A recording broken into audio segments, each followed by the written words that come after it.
Pusat Kawalan dan Pencegahan Penyakit CDC Amerika Syarikat menasihatkan rakyat negara itu supaya tidak melakukan perjalanan ke Malaysia. Langkah itu dilakukan setelah menilai situasi pandemik COVID-19 di negara ini yang dicatatkan berada pada paras 4 yang menandakan kadar penularannya di peringkat tertinggi. Perkara itu juga dimaklumkan oleh CDC menerusi kemas kini dalam laman web rasminya. CDC turut tegaskan sekiranya ada rakyat negara itu yang terpaksa melakukan perjalanan ke Malaysia, mereka disarankan untuk mendapatkan vaksin lengkap COVID-19 sebelum melakukan perjalanan. Baik, untuk bercakap mengenai perkara ini, kita bersama dengan Presiden Persatuan Pakar Perubatan Kesihatan Awam Malaysia, Datuk Dr. Zainal Arifin Omar. Selamat pagi, Datuk. Selamat pagi, saya. Datuk, dengan apa yang saya bacakan tadi, apa maksudnya kepada Malaysia apabila nasihat ini dikeluarkan CDC? Ya, sebenarnya kita ada 3 perkara yang kita kena tengoklah dalam travel advisory ini ya. Pertama, ia dikeluarkan oleh CDC Amerika yang mana menjadi rujukanlah kepada banyak badan-badan dunia. Yang kedua adalah perkara ini bukan satu perkara yang luar biasa kerana pada masa ini pun Amerika mengeluarkan travel advisory level 4 tu untuk kebanyakan negara Eropah dan di Kanada dan sebagainya. Jadi disebabkan oleh kes-kes yang tinggi di negara-negara tersebut. Dan ketiga adalah apa signifikannya kepada negara kita.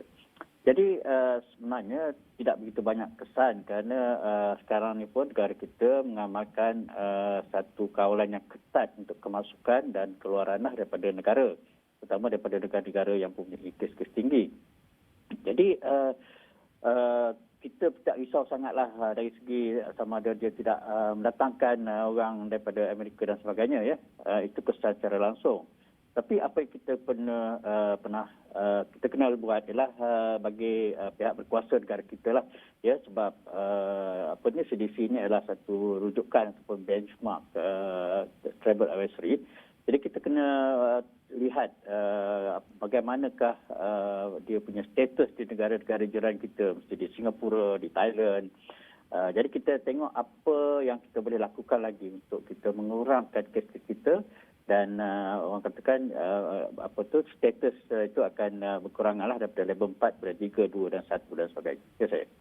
Ya, Datuk, bagaimana penilaian itu dibuat melihat dari kadar R0 atau angka kes baru? Ya, di CDC ini dia menggunakan banyak indikator. Pertamanya memang bilangan kes ya. Yang kedua R0 juga digunakan, R0 atau RT. Yang ketiga, mereka juga melihat bila kita tengok mereka punya advisory itu adalah sekatan-sekatan ataupun tindakan-tindakan pencegahan yang dilakukan seperti persekatan perjalanan, MCO dan sebagainya. Kemudian juga dari segi pencapaian vaksinasi di seluruh negara dan juga keupayaan sistem perkhidmatan kesihatan. Jadi mereka mengambil kira semua perkara tersebutlah. Ya, saya.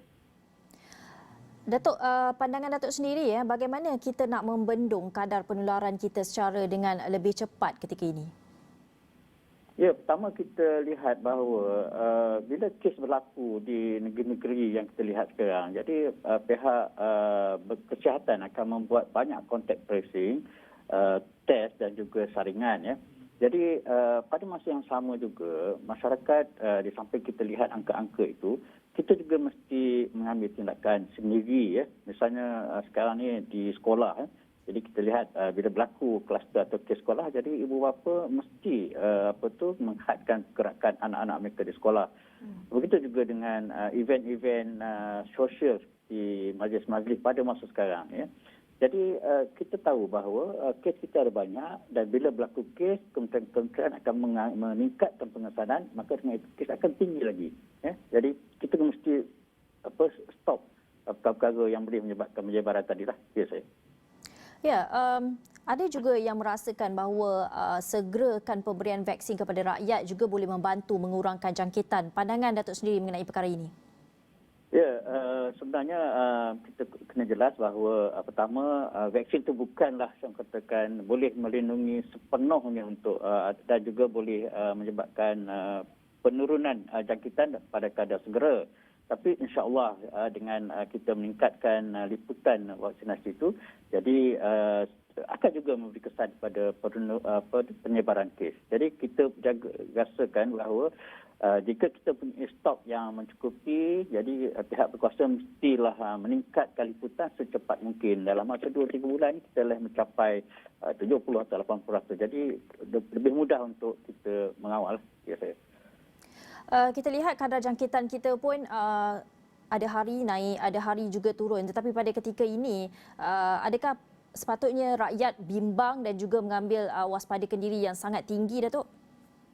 Ya, sebenarnya angkanya banyaklah dia punya faktor-faktor dia seperti bilangan test, kemudian kita panggil purata 7 hari dan test ni kesnya berlaku 14 hari ke belakang dia expose, kemudian dalam masa 14 hari dia boleh meningkatkan kes. Tapi walaupun bagaimanapun kita ambil sebagai satu kita punya indikator mudah untuk orang awam ni. Jadi kita mulakan kawalan kendiri, mengamalkan pencegahan supaya kita tekad untuk katakan menurunkan kes-kes negara sehingga 2 digit. Jadi untuk selesa semua orang lah. Kerana itu yang kita tumpukan sekarang. Itu saya. Ya, Datuk, dalam masa yang sama kita lihat juga kluster-kluster di institusi pendidikan juga semakin hari semakin tinggi dan semakin banyak. Dan adakah Datuk sendiri berpandangan vaksin perlu diberikan kepada guru-guru ketika ini? Ya, ramai orang berpendapat termasuk kami juga bahawa kita kira guru ni adalah frontliners. Kerana pertama, mereka satu sektor sosial yang penting kerana mereka berhadapan dengan ramai murid sekolah. Kemudian mereka juga penting kerana mereka juga mempunyai kumpulan-kumpulan yang berisiko. Yang ketiga, sektor pendidikan ni penting kerana anak-anak kita. Jadi kalau nanti sekolah tutup, cikgu berkurang, jadi ini akan menyebabkan kesan kepada pendidikan kanak-kanak. Jadi kami sangat menyerulah kepada pihak kerajaan supaya diberi kepada semua guru-guru di sektor pendidikan ini secepat mungkin pada masa ini. Ya, saya. Baik, terima kasih Datuk dengan pandangan itu. Itu tadi Presiden Persatuan Pakar Perubatan Kesihatan Awam Malaysia, Datuk Dr. Zainal Arifin Omar.